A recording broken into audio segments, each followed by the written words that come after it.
The next item on our program is we switch back to English because now we want to talk about an international master's program that we have, the International Master in Physical Activity and Health. So Vikram, I'll leave it to you.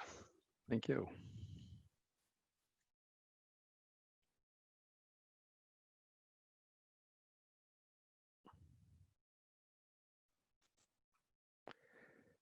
Good. I'll give ways to Marius to say something as a coordinator, then I'll take it forward.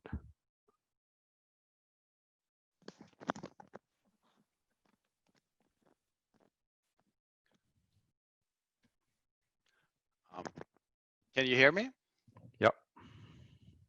Okay. I think I lost my my sound, but that doesn't matter as long as you hear me. I will leave most of the talking to Vikram, but I thought I could start. My name is Marius Fimland. I'm the study program leader for the Master of Science in Physical Activity and Health, which has specializations in exercise physiology, movement science, and occupational science. Okay, next slide, Vikram. So I also coordinate one of the courses in this master's program, and at the time we were starting up the masters, which started in 2019. I was receiving emails all the time about innovation, and we had to explain or tell if we included innovation in our learning outcomes and things like that. So obviously there was a great emphasis on innovation, and I think it's a good idea because people are not physically active enough. Clearly, we know that, and so we need some new approaches for various populations. And also, Brita mentioned a 3-day innovation camp for nurses. There was an internal seminar at the GEMS unit where there was, I think, a PhD candidate from Engage who talked about this innovation camp, and I was inspired and decided that we needed to include something like that on the masters. So I think this was a 3-day camp. I think that's a bit rapid. So we thought about like maybe 3 or 4 weeks. So we ended up with first testing a 4-week module with an innovation project and for students, and then we reduced it the next year to 3 weeks. Okay. A bit more about the background. We also often get asked what kind of jobs can we get after we finish our master's program, and I don't have any jobs to offer students, so I want them to, many of them at least, to create their own opportunities. And some of them are, of course, physiotherapists or have some kind of profession, could be nurse or other things, but many of them have a more disciplined kind of background within physical activity. And so they don't have a just specific job waiting for them when they get back, when they finish studying. And also I think innovation and in doing an innovation project is could be a good way to learn, both on a specific topic, but also I think Rita called it innovation competence, because you know if you have a problem, you can get the information you need to solve it, and then you can learn both how to solve the problem as well as specific things that you need to know as part of the course. And also you can learn how to apply that knowledge. Next slide, Vikram. So after talking to many people and more and more with Vikram, and we decided we should try this innovation and entrepreneurship module, which is the first of 4 3-week modules in this course, 3000 physical activity and health. And this innovation project also has got a grade that counts 15% of the total grade. So I think I'll. Anything else? Or I can't hear you. I lost my sound. But I think I will leave it to you to talk more about it, Vikram. Thank you. Yeah, so I think the first module we ran, we didn't had any weightage in terms of grading, and then we saw that also impacted students' commitment to work on these projects. So I think that's another big problem where we have a cohort which works when they see there is a grade that they would get out of it, and I think that is linked to their motivation. So I don't have an answer how to fix it, but it is a problem. So moving forward, I think this is a great course. Also, if you look at it from the if you see that as an experiment, I think especially because you have students coming from different countries, different backgrounds, which makes it interesting because then they also learn about how people are taught in other background and other countries, and what has worked well and what has not worked well. So that's why it's really fun to make them in teams, leave them in one room, and then let them fight. So this is something which has been a great learning for us as well. What we did in this course is we made sure that we link the problem areas to the area that our faculty stands for, the area that students could link to, not make it too engineering or design oriented, which happens in most of the courses that I've read through. So this was very specific to context, so that they can relate to and push them to do something about a situation that exists, but not only read and probably write more written reports and and have no clue how exactly will it be translated if it becomes actual product or service. So that's the experience which I think most of the students appreciated, because what we also do as a part of our course is, as a part of the submission, they have to write this one-page reflection on what this course meant to them when they started and when they ended. So this also gives us on what we need to fix, because we are also learning in this context. But the bigger idea is, down the line, 5 years, 10 years, if this course grows, we'll have a bank of innovative ideas which one could look at if there are more funds and interest among faculty members, among students, because some of these ideas are really, really commercializable, but I think there is always a bandwidth and time issues with it. So this is something that we have in mind, to create a repository of ideas in these domains, or plus other domains that will add up as we move forward. So you can't learn everything in 3 weeks, but I think what we try and do is give them a sense on what is it to design your own organization when you have a team from different background. How do you really evaluate the market? What is the concept? And even when you have everything great, if you can't tell good stories, can't sell good narrations, I think you're a bad pitcher and you will never get money. So it's also important, how do you tell your story on what you have worked on, and give them a little bit exposure on how does the investment world look like when you have a great idea and you would like to become an entrepreneur.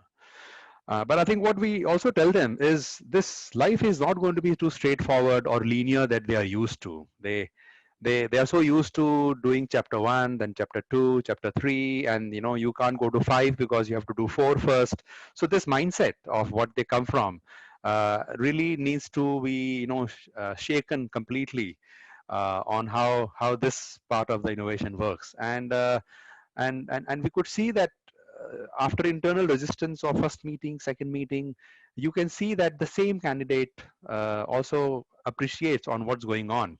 And the fact that they're confronted about the uh, about what they don't know, and accepting that I don't know is a good start in the world of innovation. So this doesn't come easy, but at the same time, it's not impossible. So for us, it's really good fun to see people coming from very conservative countries to dealing with students from Scandinavian countries, and how their perspectives are different of the same problem when it comes to maternal health, when it comes to exercise, when it comes to physical training, and I think there is a lot of team learning that happens between the students. We've had reasonable success, I would rate, considering the size of the cohort is not too big. We had two group of students who came forward after the first course, after finishing almost a year, to really go ahead with what they worked on. So one group which had a girl from Iran, I think there was somebody from Africa, a couple of Norwegians, one Danish, and they said, look, you have a great number of people, high amount of people who come in as an asylum seeker in country like Norway. And if you see their physical health, they are really struggling. The culture is new. You probably have cultural issues of why they should exercise or they should not exercise. But there is an opportunity that they saw, and they came up with an interesting portal idea, which I think is you don't have anything like this if you search Google. So there is a great niche that they could figure out, focusing on immigrant women, which is a significant group. Not to start only with Norway, but if it upscales, then you have immigrant women all over in Europe. So they said we could work with the government organizations, immigrant authorities, just to see how do we bring women to a better physical health condition. So this is something that they worked on, which I think was commendable after 3 to 4 week of exposure to innovation. Other thing that came out from two girls is actually starting a health podcast, and they are really serious about it. These two bright girls, who I think Virginia comes from Italy and Ella is Finnish. They both have very exciting background. Virginia represented Italy as an Olympian champion herself, and Ella is a doctor and physical personal trainer with some professional experience. So they said, we have identified a problem and we want to do something about it. And I would also like to point out that this is not the project they worked on as a classroom exercise. This is something that they thought of after they had our session, after they had our module, that look, let's come together and fix this, because this is a problem that exists. And they looked at the knowledge gap, the female exercise physiology, what they don't know. You have a lot of information which is available on a scientific base, but then you also have a lot of nonsense that is available on social media, and which is quite ill-informed. So they kind of tackled this issue quite smartly, and I think, as I know now, is they have been able to procure some funds, and they have some funds to hire some speakers to give these kind of podcasts, and let's see where this goes. But with their full project, I think they have done a good job taking out time to be able to follow this startup on their own. And this semester, students, we hope to have some strike rate after they finish this semester, because they still have to appear for their exam and move to the next semester. The format is interesting. They want to have their presence almost on all possible social media which are popular in this generation, and also in generation of 40s and 50s. They have been able to figure out how do you really target audience, how do you really identify personas, customers, age group. So these are some of the things which we had touched upon, and they have really shown that they learned something out of it.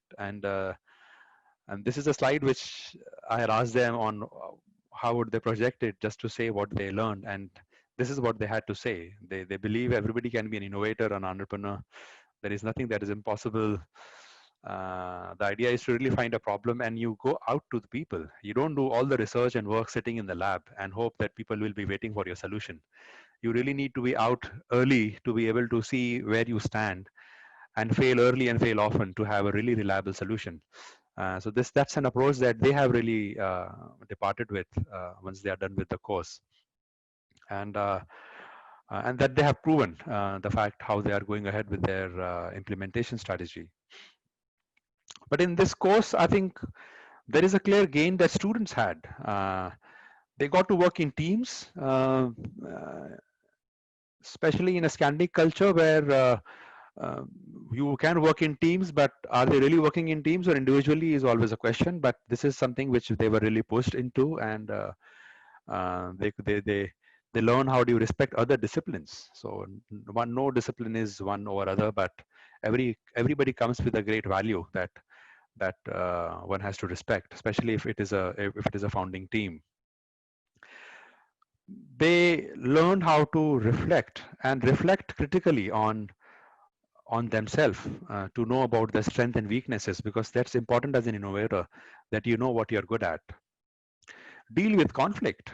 This is something which is always a challenge when you are working on innovative ideas, and when you have too many smart people in a team, you will have conflict, and which is a good sign, because people don't really need to agree to the boss and then have a yes man army. So how do you deal with the conflict and build that attitude is something they learned. They went out of their comfort zone. People probably had not drawn, let's say, anything since they left their schools. They were pushed to draw things, they were pushed to build things if they can, and represent their idea on paper so that everybody externally see what they have in mind. Because every time when you throw a word, everybody sees it differently, and how do you have to fix that everybody is on the same page. And they challenge the status quo. You have to challenge what exists and then move forward and not take it for granted. For INB as well, we had, if going forward, if we'll hit on some success stories which becomes big, it will show us, it will have visibility as a department having innovative education approach. We will attract way more high quality talent from internationals, because people, when they browse internet, they really want to see, is this really a forward looking university, or do they really offer a very classical standard format courses as everybody does. We'll have colleague and environment which will also prosper. We'll have more innovation culture within the environment, which is something we want to develop. And also, it's perhaps exist, but it would be more visible, where there will be a culture of yes, and then how do we support you, other than really having this attitude of, oh no, this is not possible. So I think the discussion of saying yes and going forward is something that we need to build in, which would lead to the kind of culture that we want. So I think with that, we are quite on time, and I would end the presentation. Thank you.